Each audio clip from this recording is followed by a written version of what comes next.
According to this graph, the video game market is increasing and on pace to keep increasing. So why are people asking, are video games dying? Or better yet, why are offline games outselling online games and on pace to keep outselling them? In this video, I'll answer that question. And that brings me to my first case. Live service games are supposed to be games that are supported and updated throughout the years. If I wanted to play a game that was made in 2018 and play it in 2020, I should be able to do that and not have to worry about if the game shut down or if I'm going to be able to play. But now it's become a way for businesses to maximize revenue by releasing unfinished games and using players as beta testers. The moment a developer uses the word live service or seasons, is often an excuse to ship a full-price, half-baked product and promise that it'll get better. And that brings me to my next topic. First, I want to start off with how you don't actually own the game. You own the license to play the game. So if a company or a game like Multiverses decides to go offline after you spend $70 or $80 on it, you won't get a refund. And most likely, you won't get your money back. The people who paid $100 or $50 to have the founders pack would not even be able to use any of it, because not only is the game shut down, but you cannot even play it offline anymore. Battle passes are another big reason multiplayer games are starting to fall off. The battle pass is marked as the ultimate value. Pay once, play the game, and get all your money back plus more. On paper, it's genius. The catch is how long it takes you.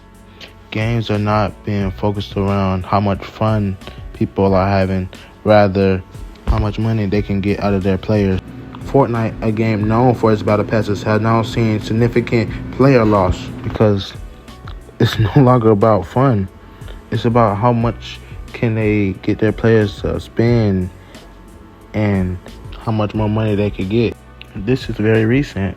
We had Clash Royale adding a level 16, and it's obvious to everyone that this is another way to squeeze money out of their players' pockets.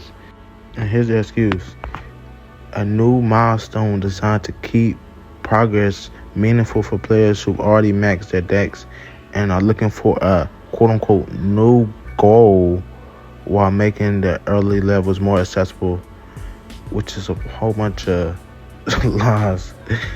They just said a whole bunch of nothing to make an excuse on why a level 16 was necessary, which we all know is just an excuse for them to get more money.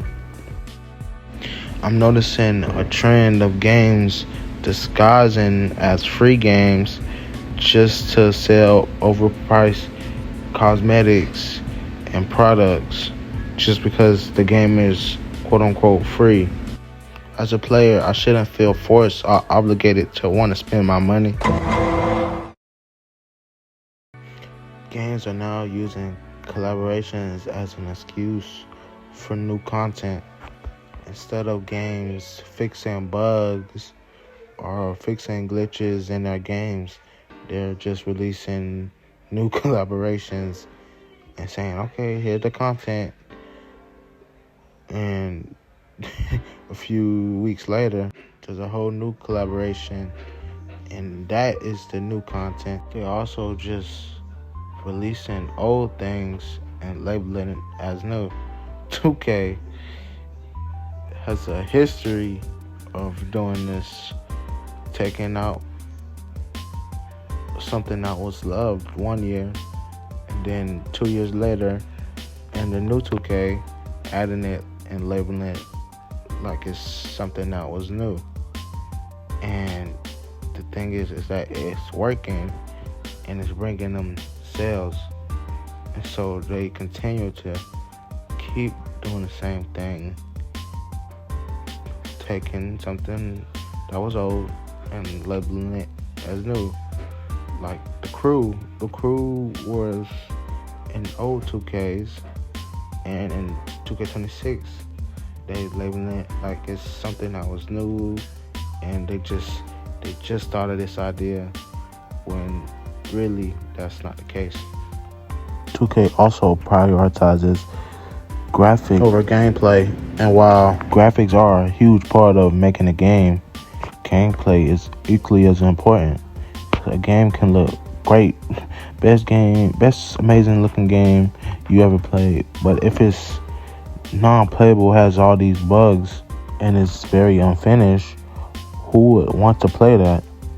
No one. And to answer the question, yes, multiplayer games are done, and it's because of greedy companies who only want money and don't care about players having fun and people enjoying their game.